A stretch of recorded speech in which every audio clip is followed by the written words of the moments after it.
our people, and he didn't exchange presidents. We signed the exchange of presidents, but he didn't do it.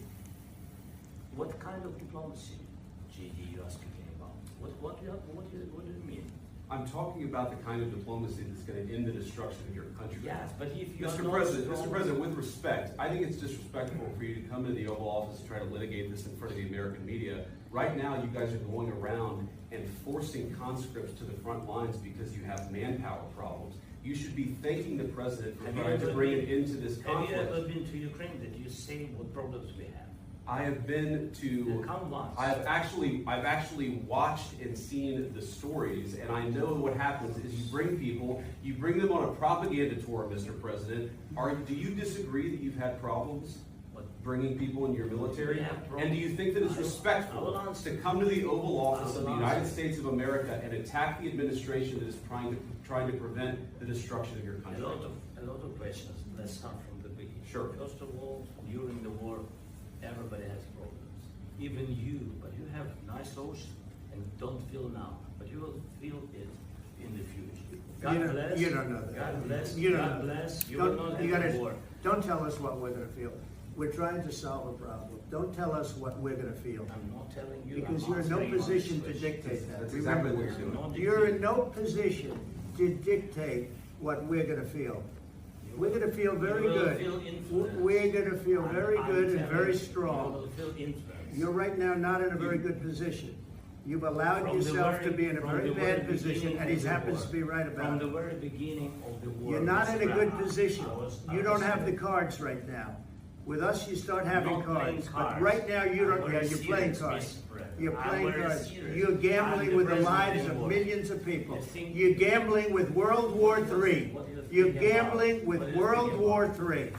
And what you're doing is very disrespectful to the country, this country. That's back to you. Far more than a lot of people said they should have. Have you said thank you once this entire meeting? No, in this entire meeting, you said thank you. You went to Pennsylvania and campaigned for the opposition in October. Offer some words of appreciation for the United States of America and the president who's trying to save your country. Please, you think that if you will speak very loudly about the war, he's not speaking loudly. He's not speaking loudly. Your country is in big trouble. Wait a minute. No. You've done a lot of talking.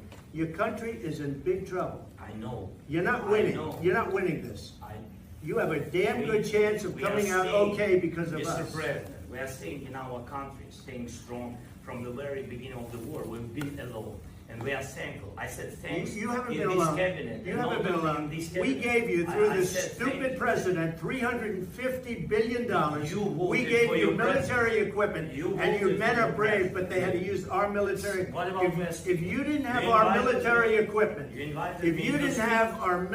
equipment, this war would have been over in 2 weeks. In 3 days, I heard it from Putin. In 3 days. This is something maybe less. In 2 weeks, of course, yes. It's going to be a very hard thing to do business like this. Again, just say thank you. I said a lot of times to American people. Accept that there are disagreements, and let's go litigate those disagreements rather than trying to fight it out in the American media when you're wrong. We know that you're wrong. But you see, I think it's good for the American people to see what's going on. I understand. I think it's very important. That's why I kept this going so long. You have to be thankful. You don't have the cards. You're buried there. Your people are dying. You're running low on soldiers. Listen, you're running low on soldiers. It would be a damn good thing.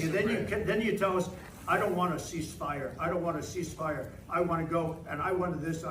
Look, if you could get a ceasefire right now, I tell you, you take it so the bullets stop flying and your men stop getting killed. Of course, we want to stop the war. But you're saying you don't want a ceasefire. I want a ceasefire because you'll get a ceasefire faster than an agreement. Ask our people about a ceasefire, what they think.